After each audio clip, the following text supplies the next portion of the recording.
Hello and welcome back to another brand new episode of Before Our Friends Die. This is a bonus episode asking Sheban the questions where we get to know her. And without further ado, let's get stuck in. Sheban, you're dancing to the intro song there. If you call that dancing, it's just me bopping my head with pure aggression. I love that. Well, I made that, so I'm glad you enjoy it. Oh, look at you. Move over, hit maker. Or hit boy. Check Yikes. out check out, I think, episode 2 of Cool Find Dumb Wicked to find out more. Anyway. Ooh. Sheban, we like to ask all of our guests these questions so that we can establish some sort of comparison between their answers and hopefully learn something from all of our guests. So, with that in mind, who's the richest person in your phone book, Sheban? Richest person in my phone book? Mm-hmm. Ooh, I would have to say my sister Sarah. What does your sister Sarah do? That's a great question. She's a project manager at LSE, Wow. the health division. Well, her and her husband. Well, her husband's a doctor, so I class them as one. So they're the richest. Nice. That's me cheating. Appreciate that. Who has the most potential that you know? Who has the most potential? I would say Kavan Bryan has the most potential. Oh, wow. Again, like, I didn't obviously pay her to say that. This is as much as a surprise to me as it is to her. I'm hesitant to ask, but I'm going to ask why. Why? Well, Kavan is very charismatic and he is a very driven person, and I believe once he sets his mind onto something, he'll get it. Sounds like a great guy. Thanks. Appreciate it, man, honestly. Who's the most influential person that you know? Ooh, the most influential person. Ooh, no one influences me. That sounds really bad. I've been asked this question before. Do you know what my answer was? What? James Clear. Oh, of course it was. Yeah, I know. Yeah. But yeah, no one influences me. Okay, interesting. Sheban, you're at your best when you are blank. I'm at my best when I have had a good night's sleep, and I've had adequate alone time because I need solitude to recharge. That's when I'm at my best. Nice. One thing you never regret doing. One thing, dropping out of my masters and doing the coding boot camp. Good. Also, another twist on that question and the perspective of that question is: Ew. Is there something that you do consistently that you never regret doing? Consistently? Or even if you do it inconsistently, but every time you do it, you don't regret it. For instance, I never regret going to the gym. Even when I leave injured and in pain, I never regret it because I feel so good. Yeah, I guess going for a run. I never regret going for a run. Where do you see yourself in 5 years? That old classic. That's a classic question. Yeah. I'm going to be completely frank. Yeah. And be probably boring as well. No, that's fine. I don't tend to see myself in the future.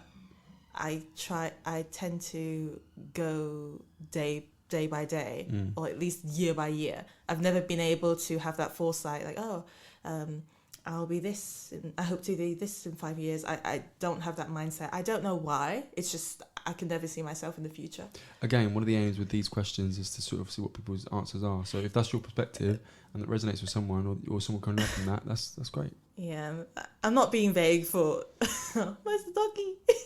I'm not being vague. Just for reference, there is a dog outside this room. She wasn't just randomly saying where's the doggy. Yeah. Advice you now would give to yourself 10 years ago. Oh, that's a good one. Oh my gosh.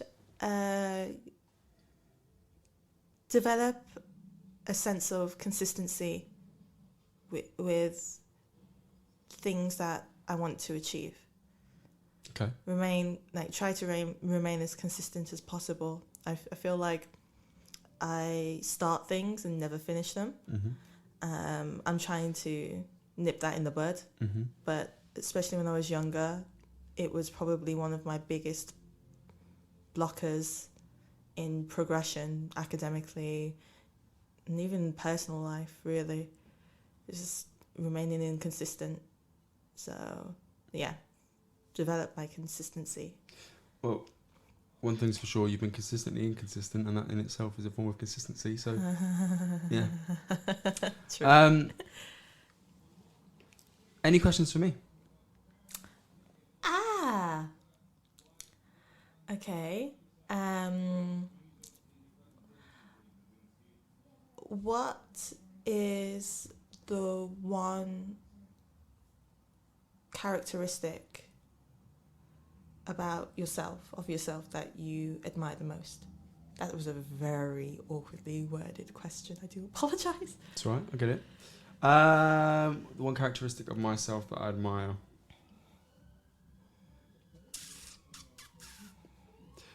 I'm quite boneheaded.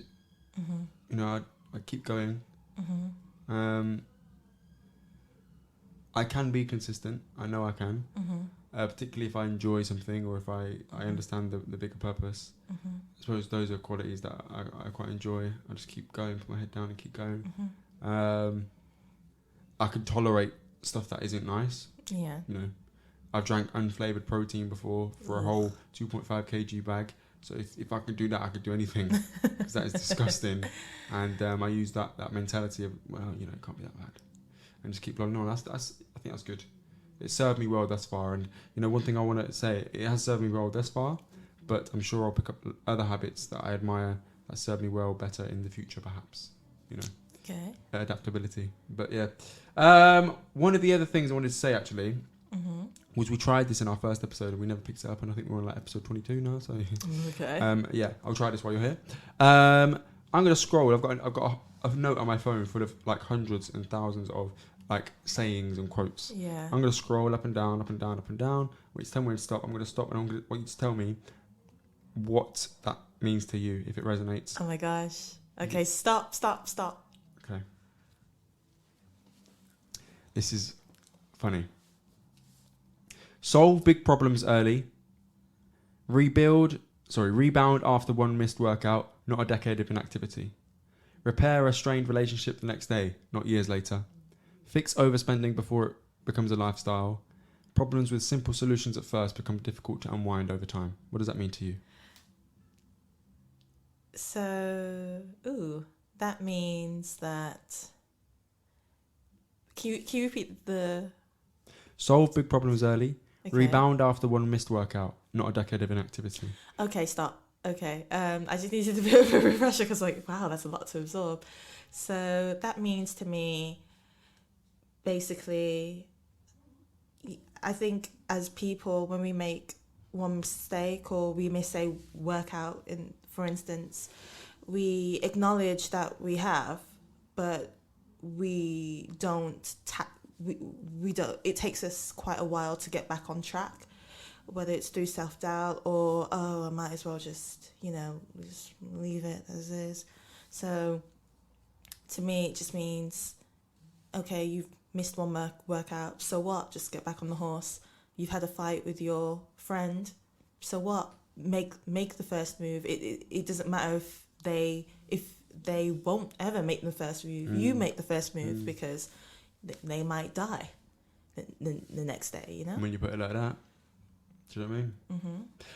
Mm-hmm. One thing that we spoke about as we switched between the two episodes was your visa situation, not visa situation, sorry, your security situation at work. So obviously we couldn't go into your actual work details, but one of the requirements of you getting your job was getting an enhanced security check. Yes. And part of that process involved getting police clearances from the countries that you've lived in for an extended period of time.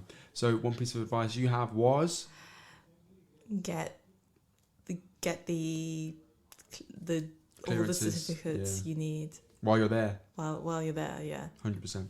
Okay, so if you missed it, Sheban was in our last episode of Before Our Friends Die, and she spoke about taking risks, traveling the world, becoming a coder, all in the space of about 5-6 years. She made a series of calculated risks and has ended up as a security expert in a very special company which we can't talk about. It is secret due to prevailing security concerns, shall we say. Put it this way: in life, the world is your oyster, no matter your circumstances, take risks. You may be one of few. You may be one of one in your sector, in your field, in your space. But be that trailblazer. Believe in yourself. And recognise that all your experience has brought you to where you are today. So you have a plethora of experience to lean on, even if it doesn't feel like it. Life in and of itself is an experience. And you have so far made it through 100% of your worst days. So your track record is amazing. So go you, go Sheban. And if you've enjoyed the Before Our Friends Die podcast, please don't forget to subscribe to Akhi&saltfish on YouTube.